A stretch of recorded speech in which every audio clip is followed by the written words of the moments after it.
The auctioneer's gavel cracked like a starter's pistol. Lot 42, one mystery dinner date with an anonymous guest. Do I hear 5,000? Alex Harper's paddle shot up before his brain caught up. 10 grand. 20. The room spun in crystal chandeliers and black ties, but all he saw was the empty chair beside him at every board meeting, every lonely flight, every 9 p.m. email. Sold. To the gentleman in the charcoal suit for $100,000. 1,000 heads swiveled. Phones flashed. Alex felt the heat crawl up his neck. He never expected the mystery date to walk on stage right then, clutching a single red rose, eyes wide with the same shock he felt. Her name, the host whispered, was Mia Reyes. And in that frozen second, the billionaire CEO realized the real mystery wasn't who she was, it was why his chest suddenly forgot how to breathe. Hit that like button if you believe in love at first bid, and subscribe so you don't miss the moment everything changes. Alex Harper built empires before breakfast. At 34 he owned half the skyline visible from the rooftop ballroom of the Waldorf Astoria, yet he couldn't remember the last time someone asked how he was without wanting a favor. Charity auctions were his penance: write a check, shake hands, leave before dessert. Tonight he'd planned to donate the usual $250,000 and vanish. But the MC had teased the mystery date for weeks. Someone extraordinary, the invite promised. Someone who will change the winning bidder's life. Alex blamed the third whiskey. Or the silence of his penthouse. Or the way his mother's voice still echoed from childhood: money buys doors, Alex, but only love keeps them open. So he bid. And won. And now the woman with the rose was walking straight toward him, navy gown brushing the marble like a secret. Mia Reyes taught 3rd grade in the Bronx.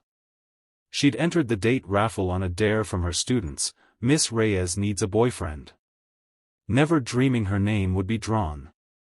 The charity had sworn anonymity for both parties. She'd imagined a quiet dinner with a kind dentist, maybe a firefighter. Not the man on every Forbes cover, the one whose face launched hostile takeovers and heartbreak headlines. She stopped 2 feet away.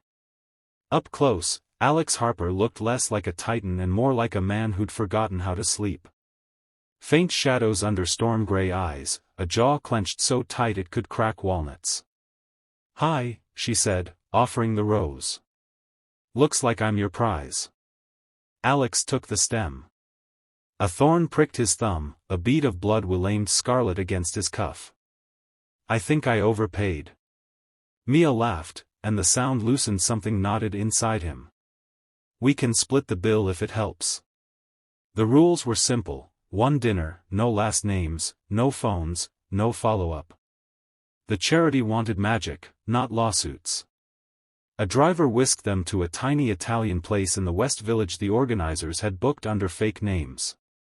Red checkered tablecloths, candles in Chianti bottles, Sinatra on a scratchy speaker. Alex held her chair. "I've closed deals in 30 languages, but I have no idea what to say to a woman who costs 6 figures." "Start with hello," Mia suggested. "Then maybe why a guy who can buy islands bids on a blind date." He studied the menu like it was a balance sheet. "Because islands don't talk back." Mia ordered carbonara. Alex copied her. He hadn't chosen his own food in years. While they waited, she asked about his first job. "Paper route," he said. "Age 10. Saved every penny for a second-hand computer. Built my first app at 14. Show off," she teased. "I was 14 when I realized my dad wasn't coming back from the corner store. Built my first lesson plan instead." The carbonara arrived.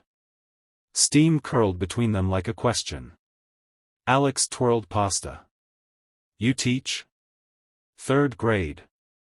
24 tiny humans who think I hung the moon." He smiled, small and crooked. "Must be nice, being someone's moon." Mia felt the air shift.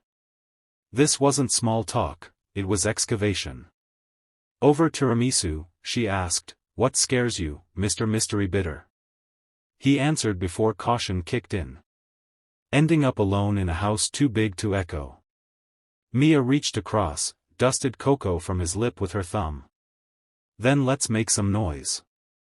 If that moment gave you goosebumps, smash like and turn on notifications, the best part's coming." The charity's one-night rule shattered at 1 a.m. when Mia's heel snapped on the curb. Alex caught her elbow. Rain started, sudden and warm. Instead of the waiting town car, they ducked into a 24-hour diner glowing neon on Hudson Street. Vinyl booths, burnt coffee, a jukebox stuck on Springsteen. They slid opposite each other like teenagers. "Tell me something true," Alex said. Mia peeled the foil from a creamer. "I keep my dad's last postcard in my purse. He wrote it the day before he left. Says, 'Be braver than I was.' I read it when the kids drive me nuts." Alex pulled out his wallet, extracted a faded Polaroid, him at 16, arms around a golden retriever. "Buddy. Died when I was away at college. I still set an extra plate on his birthday." The waitress refilled their mugs without asking. Outside, thunder rolled. Inside, they traded childhood wounds like baseball cards. At 3 a.m. the diner lights flickered. Power outage. The jukebox died mid-dash, born to run. Mia's phone lit her face. Storms knocking out half the city. Subways are down. Alex didn't think. "My place has a generator. And a guest room." She studied him across the Formica. "One condition. We keep the lights off. I want to hear your voice, not your penthouse." He paid the check with cash from a roll thick as a fist. They walked 20 blocks in the rain, shoes squishing, laughter echoing off brownstones. His building's night doorman raised an eyebrow but said nothing. 53 floors up, the elevator hummed. Alex killed the lights the second the doors opened. City glow filtered through floor-to-ceiling windows. Manhattan glittered like spilled diamonds. Mia kicked off ruined heels. "Guest rooms that way?" Or, Alex said, voice rough, "we could sit on the floor and finish talking." They did. Back to back against the couch, knees drawn up, passing a bottle of water. She told him about the student who'd never had a birthday cake. He admitted he'd once fired a CFO for crying in a meeting. At dawn, pink light crept across the hardwood. Mia's head lolled onto his shoulder. Alex didn't move until his arm went numb. When she woke, he'd made coffee in a French press older than both of them, his mother's. Mia wrapped both hands around the mug. "Last night wasn't supposed to happen." "I know. So what now?" He wanted to say stay forever. Instead he said, "Breakfast?" She smiled like he'd offered the world. "Comment your favorite diner food, I'm reading every one. And subscribe, we're just getting started." Alex's assistant, Priya, nearly dropped her tablet when he walked into Monday's board meeting with a paper bag of bagels and a grin. "Everything bagel, extra schmear for everyone," he announced. The room stared. Alex Harper didn't do carbs. Priya cornered him in the hallway. "Sir, the Tokyo merger. Push it to noon. I have a parent-teacher conference." He wasn't joking. Mia's school was having literacy night. She'd texted from a burner phone the charity provided, "If you want to see where the magic happens." PS 224 looked like every public school budget cut in America, but the hallways exploded with color. Student murals, paper lanterns, a cardboard castle taller than Alex.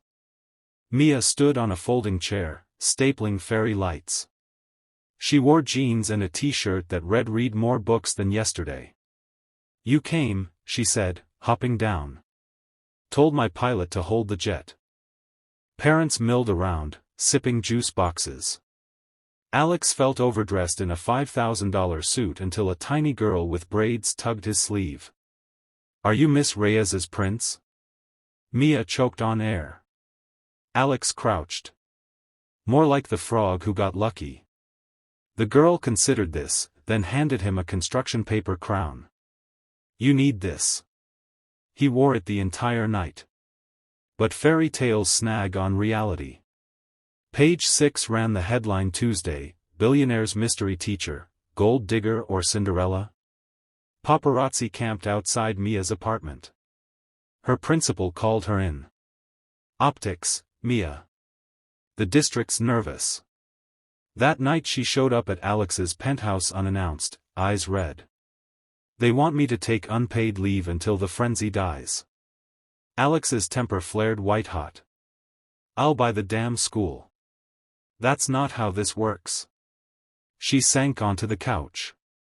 I knew who you were. I should have walked away. He knelt, took her hands. Then walked toward me instead. She cried then, the ugly kind that scares men off.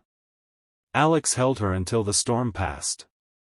Next morning he called a press conference on the steps of City Hall. No suit, jeans and the paper crown, now laminated. Flashes popped. I'm in love with Mia Reyes, he said into the microphones. She's the best person I know. If you want a story, write about the 24 kids who just got new books because their teacher won't let budget cuts steal their dreams. The real test came the night Harper Tech's AI division launched a product that would displace 40,000 jobs. Protests swelled outside headquarters. Mia refused to attend the gala. I can't smile while families lose homes. Alex stood in the bedroom doorway, tux half-buttoned. I'm trying to fund retraining programs. Trying isn't enough. She zipped her overnight bag.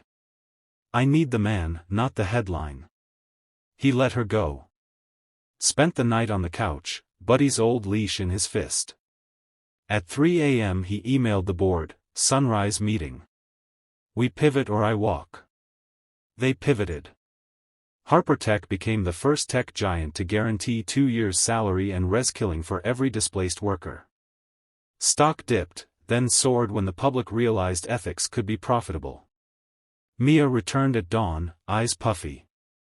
I was scared you'd choose the empire. I choose us, he said. Empire's just the dowry. Winter arrived with snow that stuck. Alex rented out the Natural History Museum after hours, said it was for a board retreat. Mia arrived in a red coat, breath fogging. The Hall of Ocean Life glowed blue. Under the whale, every third grader from PS 224 held a glow stick. Jamal stepped forward, no longer silent. Miss Reyes, Mr. Alex has a question. Alex knelt in his jeans, no crown this time. In his hand, a ring made from the metal of Buddy's first collar, reset with a diamond. Mia Sophia Reyes, you bid on my heart when I didn't know it was for sale. Marry me. Let's build something that outlasts both of us. Behind him, the kids counted down. 3, 2, 1. The whale's recorded song echoed like a heartbeat. Mia's yes was half laugh, half sob. She tackled him into the snow-dusted floor. Glow sticks waved like a galaxy. Later, under the planetarium stars, Alex whispered, "Still think I overpaid?" Mia kissed him slow. Best investment you ever made. If you're crying happy tears, like, subscribe, share with someone who needs this hope. Comment, Soulmate, if you believe. Epilogue, 1 year later. The Harper Reyes Foundation broke ground on a community center in the Bronx. Solar panels, a rooftop garden, a library with Mia's name on the door. Alex wore a hard hat and a grin. Mia, 7 months pregnant, directed traffic in a sundress. Jamal, now student council president, cut the ribbon with oversized scissors. Cameras flashed, but the couple only had eyes for the mural on the wall, a golden retriever wearing a paper crown, chasing a teacher with a red rose across a skyline made of books. Alex rested a hand on Mia's belly. Think the kid'll like bagels? Only if they come with schmear and a side of chaos.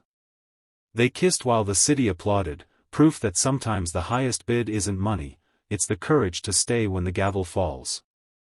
Drop a heart if this story healed something in you. Subscribe for more proof that love writes the best algorithms. See you in the next one.